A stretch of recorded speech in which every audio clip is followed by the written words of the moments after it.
Hello, my name is Terry White, Worldwide Design Evangelist for Adobe Systems, and I thought I'd take just a few minutes to show you my top favorite 5 things about Photoshop CS5.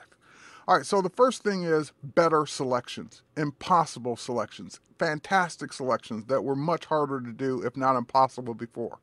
So the objective here is we need to move the horse over to the right. And of course, we're on a background layer. There is no extra horse to move. So we need to make a selection, duplicate that horse, and then fill in the old one. So the first favorite thing I have is I'm just going to go ahead and use the quick selection tool that I've saved before. We'll just grab a quick selection of the horse. Now I'm missing part of the tail, missing part of the mane, and even if I weren't missing those things, the quick select tool was never designed for both hard and soft edges. However, using the new Refine Edge command, I can now go in and turn on the brand new edge detection algorithms inside of this feature that will do a better job of detecting the edges and going out further, but I was just bad in my selection to begin with. I missed quite a bit. So I'm going to use the new Refine tool that will allow me to refine this edge even better, to pick up those things that I missed and to do a better job. So it will go ahead just like magic, and oh my God, this is going to be so great in all of the things I do as a photographer and designer going forward. So we'll go ahead now. We've got the horse and the mane and the tail much better. We already had a great job around the body. So now we'll just go ahead and click OK. As a matter of fact, we can actually output that onto a new layer right from this selection. So we get our new layer of the horse, great, but we have the problem of the old horse that we need to get rid of.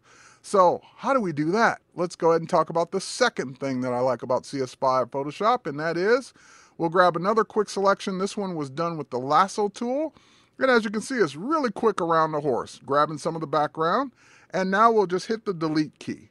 When I hit the delete key, that brings up a new option. Instead of filling it with just white or the background color, it fills it with, or allows me to fill it with content aware, meaning it will go in and calculate what would have been there had the horse never been there and fill it in accordingly.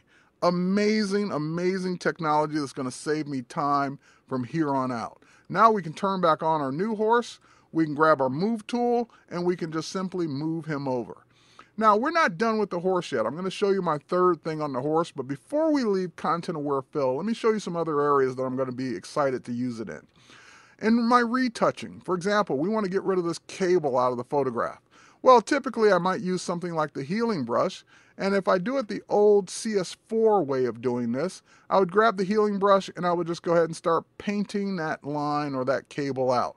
But the thing about the healing brush or healing technology in CS4 is when it crossed areas that were different contrast and corners, it kind of left a blur behind, and I'd have to now go in and clone and fix all that stuff.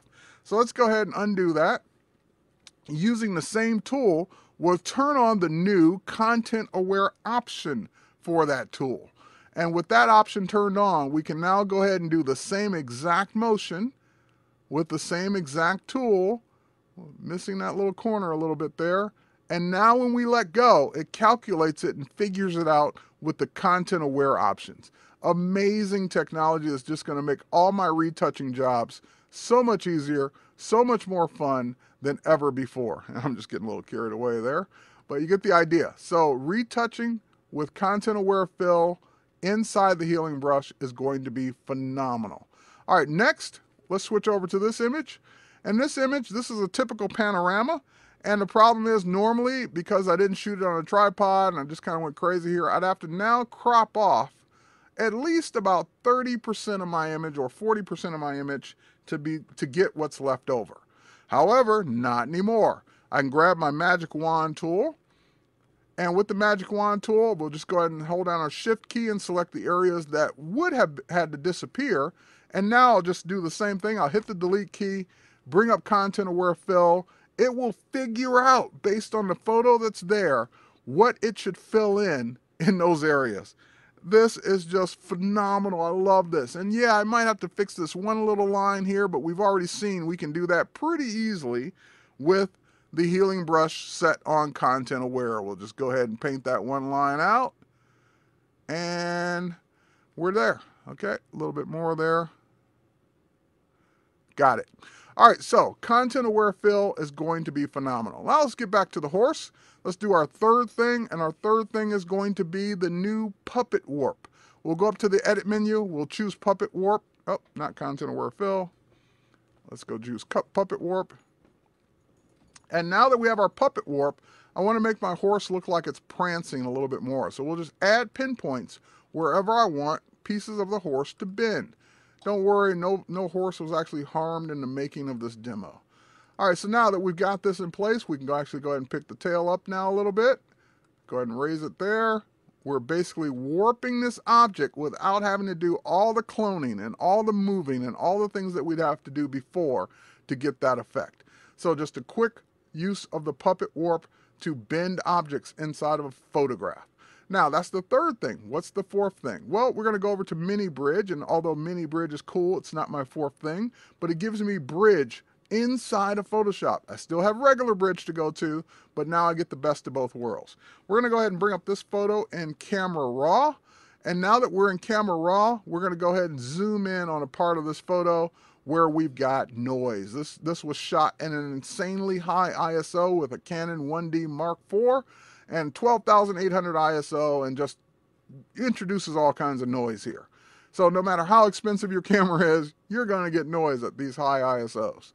So now let's go ahead and take a look at the new noise reduction capabilities. So we'll just go ahead and switch on color noise, and we'll just reduce the color noise right out of this photo. And once we get the color noise out, we can then, actually let's go ahead and turn on that new processing there. So we can go ahead and see a big difference we've already made in this photo. Here, we'll go back. That was the color noise we had, and we'll go ahead and reduce it. We'll also go ahead and reduce the amount of luminance noise. That's the other noise, the graininess that was left over. And just an amazing job keeping detail, keeping this photo intact. And of course, what people usually like to see is a before and after, because you get used to good really quick. So now if I turn off preview, this is what we had, and this is what we now have. So Camera Raw, love it. Can't wait to use that even on some of my older photos. All right, so what's the last thing? And that is around HDR. So let's go ahead and select, get out of this. Let's go ahead and switch over to HDR. And of course, we can grab multiple photos, and we can now process them to HDR Pro inside of Photoshop CS5. So that will go ahead and process all of those images into an HDR composite. It will align them and give me my final result in the new HDR dialog box. Now I've got 8 exposures here. These 8 exposures, I can now choose any one of my presets. So I want this to look more saturated. I can of course go in and manually control all of this. I noticed some ghosting right here on this cable that was probably blowing in the wind. We even have a remove ghost feature that will take care of that for me. Now, beautiful HDR now possible inside of Photoshop.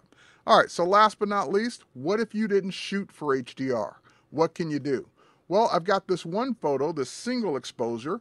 We'll go ahead and do that, and we'll just go up to our image menu, and we'll go to adjustments. We'll come down to HDR toning, and this will allow me to simulate those cool effects that you would get with HDR without having to have the multiple exposures. Now, granted, it's not true HDR, but I can go ahead and get that really sharp look on regular photos with simple sliders. That's my time. Thanks for watching my 5 favorite things about Photoshop CS5. There's a ton more. You'll see it on my Creative Suite podcast as we go through the next 18 to 24 months. But I just wanted to quickly give you a look at what I really love about Photoshop CS5. Thanks for watching.